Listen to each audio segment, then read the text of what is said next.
तो चलिए गाइस, अब हम देखेंगे कि जो हमने प्रीवियस लेक्चर में एवोगाड्रो हाइपोथेसिस पढ़ी थी उसके यूजेस क्या है, उसकी एप्लीकेशंस क्या क्या है, यानी जो एवोगाड्रो परिकल्पना हमने पढ़ी है उसके उपयोग क्या है। तो सबसे पहली बात, उसका यूज कहाँ होता है? उसका यूज होता है जनरली गैसेस के ऊपर। कहाँ होता है? गैसेस के ऊपर। अब गैसेस के ऊपर कैसे होगा? गैसेस के ऊपर उसका यूज कैसे होगा? तो सुनना, हमारे पास कुछ गैसेस होती है। फॉर एग्जांपल मैंने लिया ऑक्सीजन गैस। क्या लिया? Oxygen gas, nitrogen gas, ozone gas, hydrogen gas. ये जितनी भी एलिमेंट्री गैसेस होती है इनकी एटॉमिसिटी फाइंड करने में उसका यूज होता है। क्या? तो सबसे पहला यूज हम पढ़ेंगे इसका क्या है? टू फाइंड और टू कैलकुलेट एटॉमिसिटी। एटॉमिसिटी को हिंदी में देखो क्या बोलते हैं? परमाणुकता। क्या बोलते हैं? परमाणुकता। To find atomicity of elementary gases. जितनी भी हमारे पास तात्विक गैसें होती है, एलिमेंट्री गैसेस को हिंदी बोलते हैं तात्विक गैसें। ठीक है? जितनी भी हमारे पास एलिमेंट्री गैसेस होगी उनकी एटॉमिसिटी फाइंड करने के लिए हम इस हाइपोथेसिस का यूज कर सकते हैं। दूसरा, to find relation between molecular mass and vapour density of a gas. यानी जो हमारे पास गैस है, कोई भी गैस है, उसका अनुभार और उसकी वाष्प घनत्व के बीच में अगर मेरे को संबंध निकालना है, उसके बीच में मेरे को रिलेशन निकालना है, तो मैं इस एवोगाड्रो हाइपोथेसिस के थ्रू उसके बीच क्या निकाल सकता हूं? एक रिलेशन फाइंड आउट कर सकता हूं। वो हम कैलकुलेट करके देखेंगे, हम प्रूफ करके देखेंगे, जो भी हम यहाँ यूज पढ़ेंगे। तीसरा जो यूज हम कर सकते हैं इसका, वो देखो, to find relation between mass and volume of a gas. जो भी हमारे पास गैस है उसके द्रव्यमान और आयतन के बीच संबंध बता सकते हैं। तो हुआ क्या? हमने अभी तीन चीजें देखी है। इन तीनों चीजों का हम प्रूफमेंट करके देखेंगे, हम ये साबित करके देखेंगे कि भाई साहब ये जो एवोगाड्रो हाइपोथेसिस है, जो एवोगाड्रो परिकल्पना है, वो कैसे यहाँ अप्लाई होती है और उनके बीच कैसे रिलेशनशिप फाइंड आउट करते हैं। अब देखो, पहला जो यूज है एटॉमिसिटी फाइंड करना, यानी कोई भी जो हमारे पास गैस है उसकी परमाणुकता ज्ञात करने के लिए हम एवोगाड्रो हाइपोथेसिस का यूज कर सकते हैं। अब यहाँ पर बात आती है एटॉमिसिटी, यानी परमाणुकता क्या होता है। देखो, एटॉमिसिटी का मतलब क्या है? हमारे पास, मैंने माना मेरे पास ऑक्सीजन गैस है। क्या है? Oxygen gas. अब ऑक्सीजन गैस का मेरे पास क्या होगा? कोई ना कोई मॉलिक्यूल होगा। क्या होगा? कोई ना कोई मॉलिक्यूल होगा। अब वो मॉलिक्यूल कैसा होता है? हमें पता है ये ऐसा होता है। ऑक्सीजन गैस के एक मॉलिक्यूल की अगर बात करूं तो वो कुछ ऐसा होगा। इस मॉलिक्यूल में प्रेजेंट, यानी मॉलिक्यूल का हिंदी में मतलब होता है अणु। इस अणु में उपस्थित, इस मॉलिक्यूल में जो एटम होंगे, मैं ये देखूंगा वो कितने एटम प्रेजेंट है। मैं क्या देखूंगा? इसमें कितने एटम प्रेजेंट है। तो मैंने इसको अगर खोल के देखा तो मेरे को पता चला यहाँ पर ऑक्सीजन के क्या है? 2 एटम है। कितने एटम है मेरे पास? 2 एटम है। तो इस गैस की जो एटॉमिसिटी होगी, जो परमाणुकता होगी, वो कितनी होगी? 2। यानी किसी भी एलिमेंट्री गैस में उसका जो एक मॉलिक्यूल है, उस एक मॉलिक्यूल में उस एलिमेंट के कितने एटम प्रेजेंट है, वही उस गैस की क्या होगी? एटॉमिसिटी, यानी परमाणुकता होगी। फॉर एग्जांपल, अगर मैं यहाँ ओजोन की बात करूं, O3 होता है उसका एक मॉलिक्यूल, तो यहाँ पर 3 एटम प्रेजेंट है, तो इसकी एटॉमिसिटी 3। नाइट्रोजन की बात करूं, N2, यानी इसकी परमाणुकता कितनी होगी? एटॉमिसिटी 2। हाइड्रोजन की बात करूं, इसका एक मॉलिक्यूल क्या होता है? एक अणु क्या होता है? H2 होता है। इसमें एटम कितने हाइड्रोजन के? 2। तो इसकी एटॉमिसिटी कितनी होगी? 2। आई बात समझ? अब अगर तुम्हें अगर डेफिनेशन देखनी है तो वैसे तो प्रॉपर नोट्स में सारी डेफिनेशन वगैरह, थ्योरी वगैरह तो नोट्स में नहीं, लेकिन फिर भी अगर मैं लिखूं तो क्या लिखूंगा? It is number of atoms present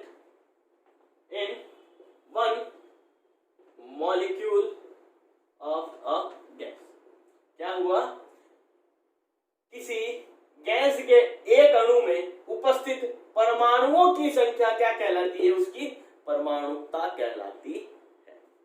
अब हमें क्या देखना है? अब हमें एटॉमिसिटी के ऊपर एवोगाद्रो प्रिंसिपल, कौन सा जो हमने पढ़ा है, एवोगाद्रो हाइपोथेसिस, अप्लाई करके देखना है कि वाकई में किसी भी गैस की एटॉमिसिटी जो इस डेफिनेशन के अकॉर्डिंग है वही होती है क्या? यानी किसी मॉलिक्यूल में प्रेजेंट जो एटम होते हैं वही क्या उसकी एटॉमिसिटी होती है? हमें प्रूफ करके देखना है। तो ये देखो प्रूफ कैसे करूंगा। मैंने माना मेरे पास क्या है, हाइड्रोजन गैस है, वो क्या करती है? ऑक्सीजन से रिएक्ट करती है। जब हाइड्रोजन और ऑक्सीजन आपस में क्या होते हैं? कंबाइंड होंगे। जब हाइड्रोजन और ऑक्सीजन आपस में कंबाइंड होंगे तो हमें पता है क्या फॉर्मेशन करेंगे? ये हाइड्रोजन लिया मैंने और ये लिया मैंने ऑक्सीजन, ये आपस में जब कंबाइन होंगे तो हमें पता वाटर वेपर का फॉर्मेशन करेंगे। वाटर वेपर, या मैं इसको क्या बोल सकता हूँ? स्टीम भी बोल सकता हूँ। इसका फॉर्मेशन करेंगे। अब एक बार इसको सुनो, ये हाइड्रोजन ये ऑक्सीजन मिलकर के क्या बना रहे हैं? वाटर वेपर, यानी H2O ही लिखूंगा। अब इसको बैलेंस करके देखो जरा, हाइड्रोजन यहाँ कितने? 2, यहाँ कितने? 2, यहाँ ऑक्सीजन देखो 2, यहाँ ऑक्सीजन कितना? 1। तो यहाँ इसको बैलेंस करूंगा तो यहाँ 2 लिखूंगा। जैसे ही यहाँ 2 लिखा, हाइड्रोजन कितने हो गए? 2 2 जा 4। तो यहाँ पर मेरे को 2 लिखना पड़ेगा तभी ये बैलेंस होगी। तो ये बैलेंस इक्वेशन है। इस इक्वेशन के अकॉर्डिंग अगर मैं यहाँ इस रिएक्शन का वॉल्यूम देखूं कि यहाँ कितने वॉल्यूम ऑफ हाइड्रोजन और कितने वॉल्यूम ऑफ ऑक्सीजन कंबाइन होंगे और मिलकर के वाटर वेपर का कितने वॉल्यूम्स का फॉर्मेशन करें वो देखूं, यानी इनके आयतन के बारे में मैं देखना चाहता हूं। ठीक है, तो यहां पर देखो हाइड्रोजन के कितने वॉल्यूम्स हैं? 2 वॉल्यूम। यानी मैं बोल सकता हूं जब 2 वॉल्यूम्स ऑफ हाइड्रोजन, 2 आयतन किसके हो? हाइड्रोजन के, और 1 वॉल्यूम ऑफ, यानी 1 आयतन किसका हो? ऑक्सीजन का। तो क्या होगा? 2 वॉल्यूम ऑफ वाटर वेपर यानी स्टीम का फॉर्मेशन होगा। आई बात समझ में? अब अगर मैं यहां पर नंबर ऑफ मॉलिक्यूल्स देखूं, यानी अणुओं की संख्या देखूं, क्या देखना चाहता हूं? अणुओं की संख्या, नंबर ऑफ मॉलिक्यूल्स। तो यहां पर देखो, यहां पर कितने मॉलिक्यूल्स होंगे? तो मैं यहां पे लिखूंगा 2n मॉलिक्यूल्स, जैसा कि हमने प्रीवियस लेक्चर में पढ़ा है, अकॉर्डिंग टू वॉल्यूम चलेगा। यहां पर कितना होगा? n molecule. यहां पर कितने होंगे? 2n molecule. यानी 2n मॉलिक्यूल और n मॉलिक्यूल जब हाइड्रोजन और ऑक्सीजन के लेंगे तो वाटर वेपर के 2n मॉलिक्यूल्स का फॉर्मेशन होगा। लेकिन अब हम मेरे को वही देखना है कि मेरे को अगर 1 मॉलिक्यूल चाहिए वाटर वेपर का, तो मैं क्या करूंगा? यहां पर पूरे में 2 से डिवाइड करूंगा और n बराबर क्या पुटअप करूंगा? 1, यानी by putting n equals to 1 and dividing by 2, तो क्या आएगा मेरे पास? For 1 molecule of water vapor क्या होगा? जैसे मैं n बराबर 1 पुटअप करूंगा और 2 से डिवाइड करूंगा तो यहाँ क्या आएगा? 1 मॉलिक्यूल। ठीक है, फिर यहाँ पर n बराबर 1 पुटअप करो और 2 से डिवाइड करो तो यहाँ आएगा हाफ मॉलिक्यूल। इसी तरह यहां करोगे तो यहां आएगा 1 मॉलिक्यूल, यानी 1 अणु। तो यहां से अगर आप पढ़ो तो क्या बोल रहा है?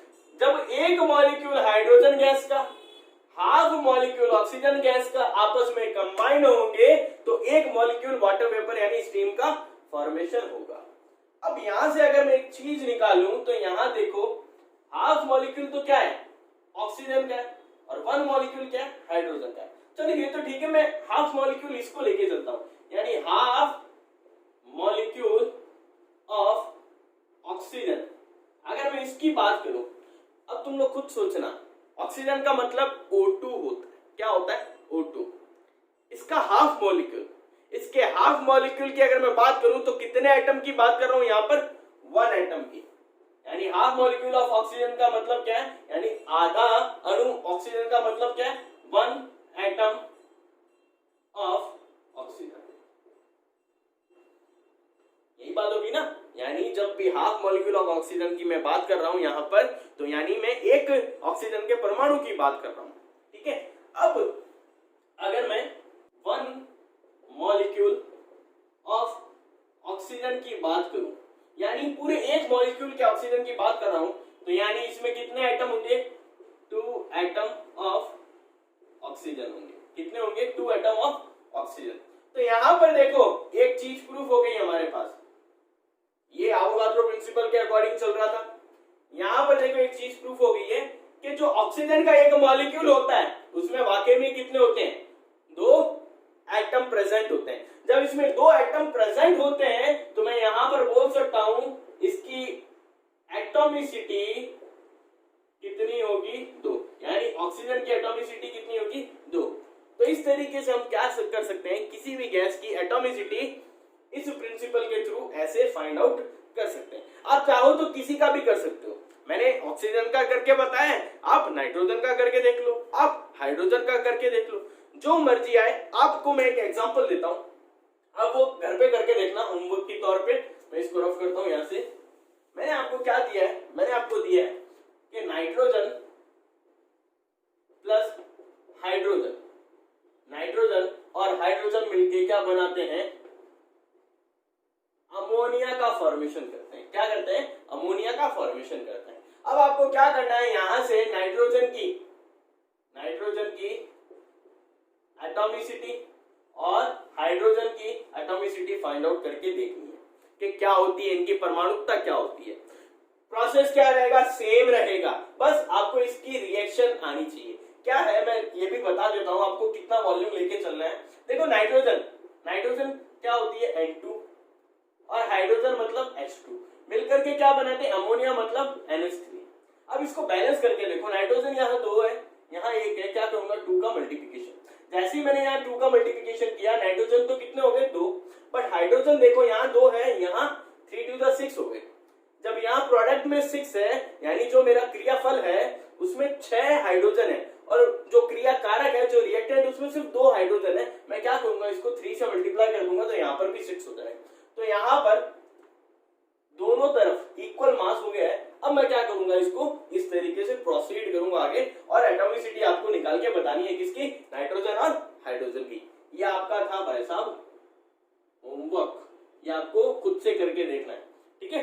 देखो जो नेक्स्ट एप्लीकेशन है अपना सेकंड नंबर है, वो क्या है? किसी भी गैस के लिए उसके मॉलिक्यूलर मास और उसकी वेपर डेंसिटी के बीच क्या निकालना? रिलेशन फाइंड करना by the help of Avogadro hypothesis. यानी एवोगाड्रो परिकल्पना की हेल्प से हम क्या करेंगे? किसी भी गैस के अणुभार, इसको हम क्या बोलेंगे? अणुभार, और वाष्प घनत्व के बीच क्या निकालना? संबंध निकालना, रिलेशन निकालना। तो यहां पर बात आती है कि भाई साहब ये वेपर डेंसिटी क्या है? तो देखो वेपर डेंसिटी का मतलब समझो। वेपर डेंसिटी को मैं बोल सकता हूं एक टाइप की क्या होती है? रिलेटिव डेंसिटी होती है। यानी जो वाष्प घनत्व होता है वो एक प्रकार का अपेक्षिक, क्या बोल सकता हूं? अपेक्षिक घनत्व होता है, यानी रिलेट करके निकाला जाता है। कैसे रिलेट करके निकाला जाएगा? आपने कभी relative density in the form of liquid पढ़ा होगा कभी ना कभी। अगर मेरे को किसी लिक्विड की डेंसिटी निकालनी है तो हम उसकी तुलना किससे करते थे? उसको रिलेट किससे करते थे? स्टैंडर्ड फ्लूइड से। स्टैंडर्ड फ्लूइड क्या होता है? हमारा वाटर होता है, लिक्विड में। अगर मैं यहाँ गैस में अगर बात करूं, रिलेटिव डेंसिटी या वेपर डेंसिटी अगर आपको किसी भी सब्सटेंस या किसी भी गैस की निकालनी है, आप क्या करोगे?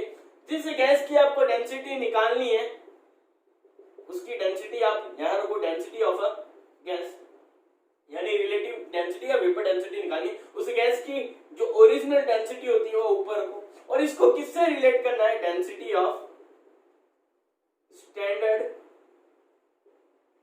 गैस। कोई भी स्टैंडर्ड गैस, अब यहाँ स्टैंडर्ड गैस जो ली जाती है वो कौन सी होती है? Hydrogen gas. यानी किसी भी गैस का घनत्व बटे में क्या लिखेंगे? हाइड्रोजन गैस का घनत्व। इसी को हम क्या बोलते हैं? अपेक्षिक घनत्व या वाष्प घनत्व बोलते हैं, ठीक है। ये होती है वेपर डेंसिटी। अब हमें क्या करना है? रिलेशन फाइंड करके बताना है कि किसी भी गैस जो हमने ली है, कोई भी गैस, उसके अणुभार और उसके वाष्प घनत्व में एक्चुअल में रिलेशन क्या होता है। तो अब यहां पर देखो, इस फॉर्मूले से मैं प्रोसीड अगर करूं तो मेरे को पता है जो वेपर डेंसिटी है यानी जो वाष्प घनत्व वो किसके इक्वल है, डेंसिटी ऑफ गैस अपॉन में क्या लिखूंगा, डेंसिटी ऑफ हाइड्रोजन, यही लिखूंगा, है ना। अब यहां पर डेंसिटी का फॉर्मूला आपको पता है क्या होता है, मास अपॉन वॉल्यूम। क्या होता है, मास अपॉन वॉल्यूम।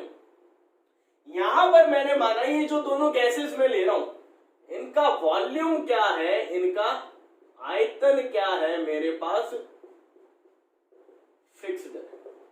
दोनों का क्या है, फिक्स्ड का मतलब मैं बोल सकता हूं दोनों का वॉल्यूम क्या है, सेम है। जब यहाँ दोनों का वॉल्यूम सेम है तो ये तो क्या हो जाएगा, अपॉन में ये डेंसिटी, रिलेटिव डेंसिटी की अगर मैं बात कर रहा हूँ वेपर डेंसिटी की, तो यहाँ पे भी क्या लिखूंगा, mass of a gas upon volume of a gas. यहाँ पे भी अपॉन में क्या लिखूंगा, mass of hydrogen upon volume of hydrogen. अगर दोनों का वॉल्यूम सेम है तो वो कट आउट हो जाएगा, तो यहाँ पर बचेगा क्या, मास अपॉन मास बचेगा। तो उसी को मैं लेकर चलूं तो यहाँ पर क्या लिखूंगा, वेपर डेंसिटी यानी वाष्प घनत्व बराबर mass of a gas upon mass of hydrogen. जो हाइड्रोजन गैस है हमारा उसका मास। अब अगर मैं यहां देखूं, मैंने माना ये जो गैसेस मैंने दोनों ली है, यहां पर मेरे पास इसके अंदर n मॉलिक्यूल्स हैं, दोनों में क्या है, n मॉलिक्यूल्स हैं।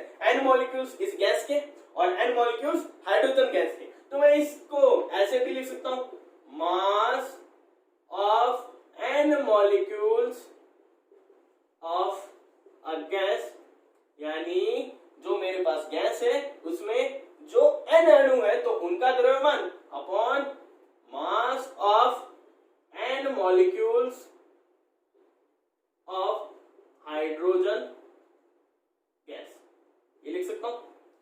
अब इसको मैं कैसे लिखूं, यहां पर देखना, मैंने माना यहां पर जो मॉलिक्यूल्स है, यहां पर जो मॉलिक्यूल्स है यानी जो मॉलिक्यूल है वो मेरे पास सिर्फ कितना है, एक एक मॉलिक्यूल है। तो मैं यहां लिख दूं vapour density equals to mass of one molecule of a gas upon mass of one molecule of hydrogen gas. अब हमें पता है जो हाइड्रोजन गैस होती है उसके एक मॉलिक्यूल में, ये एक मॉलिक्यूल, इस एक मॉलिक्यूल में नंबर ऑफ एटम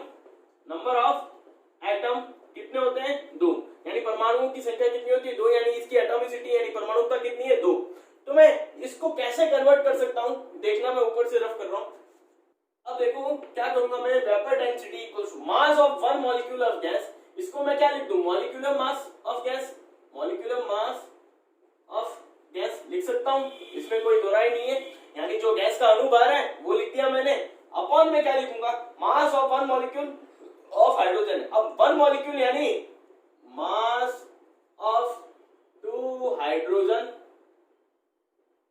एटम, ये लिख सकता हूं। अब यहां से मैं क्या करता हूं, इस 2 को बाहर निकालता हूं, ठीक है। इनटू में क्या लिखूंगा, मास ऑफ 1 हाइड्रोजन एटम, ऊपर है मॉलिक्यूलर मास, यानी जो अणुभार है अपना वो चल रहा है।